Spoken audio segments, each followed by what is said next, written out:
துபாயோட இதயத்துக்கு பக்கத்துல அடிச்சிருக்காங்களா ஈரான் அப்படின்ற மாதிரி ஒரு கேள்வி வந்திருக்கு. ஏன்னா துபாயினுடைய அடையாளம் பூர்ஜ் கலிஃபா, அது அதோட இதயம் அப்படின்னா அதுக்கு 2 கிலோமீட்டருக்கு தள்ளி இருக்கக்கூடிய ஒரு பில்டிங் தான் டிஏஎஃப்சி, துபாய் இன்டர்நேஷனல் ஃபினான்ஸ் சென்டர் அப்படின்ற மாதிரி சொல்லுவாங்க. இது ஒரு அரசாங்க பில்டிங். இந்த அரசாங்கம் ஏன் இதை பூர்ஜ் கலிஃபாக்கு பக்கத்துல கட்டினாங்க அப்படின்னா துபாயினுடைய அடையாளமும் துபாயினுடைய ஃபினான்ஸ் கேபிட்டலும் பக்கத்துல இருக்கணும் அப்படின்றதுக்காக தான். துபாயினுடைய வால் ஸ்ட்ரீட் அப்படின்னு இந்த பில்டிங்கை சொல்லுவாங்க. ஒட்டுமொத்த கல்ஃபுக்கும் சவுத் ஏஷியாவுக்கும் ஒட்டுமொத்த ஆப்பிரிக்க நாடுகளுக்குமான பேங்க்ஸ், இன்சூரன்ஸ், லா ஃபிர்ம்ஸ், ஃபினான்ஷியல் கோஆபரேஷன்ஸ் அப்படின்னு எல்லாத்தினுடைய ஹெட் ஆஃபீஸும் இந்த டிஏஎஃப்சி பில்டிங்கில் தான் இருக்கு. இந்த டிஏஎஃப்சி பில்டிங்கை நோக்கி ஈரான் ட்ரோனை ஏவி இருக்காங்க. அந்த ட்ரோன் அதிர்ஷ்டவசமாக இந்த பில்டிங் மேலே படாமல் ஐக்கிய அரபு அமீரகத்தினுடைய அரசாங்கம் அதை வெற்றிகரமாக தடுத்திருக்காங்க. தடுத்ததில் கீழே விழுந்த அந்த ட்ரோனினுடைய குப்பைகள் தான் எரிஞ்சிருக்கு. அதை மிகப்பெரிய அளவில் இந்த பில்டிங் தாக்கப்பட்டதாக செய்திகள் வெளிவந்திருக்கு.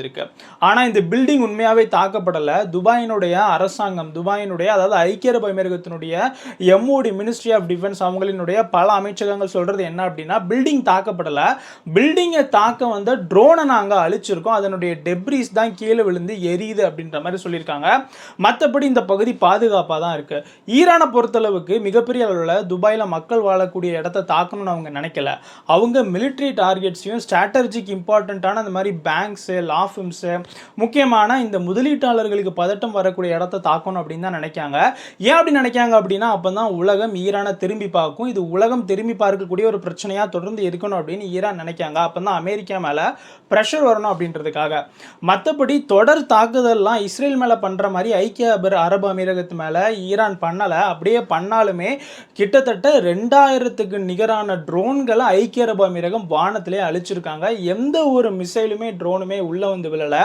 அதுக்கு பதிலாக அதை அழிக்கப்பட்ட குப்பைகள் தான் ஆங்காங்கே விழுந்து எரிஞ்சிருக்கு அப்படின்ற மாதிரியும் ஐக்கிய அரபு அமீரகத்தினுடைய அரசாங்கம் சொல்லுதாங்க. இது சம்பந்தமான உங்கள் கருத்துக்களை கமெண்ட்ல சொல்லுங்க. நம்ம ஓஹோ தமிழ் சேனலை சப்ஸ்கிரைப் பண்ணாம பார்க்குறவங்க சப்ஸ்கிரைப் பண்ணிக்கிடுங்க. ஓஹோ அப்படியா? ஆமாடி.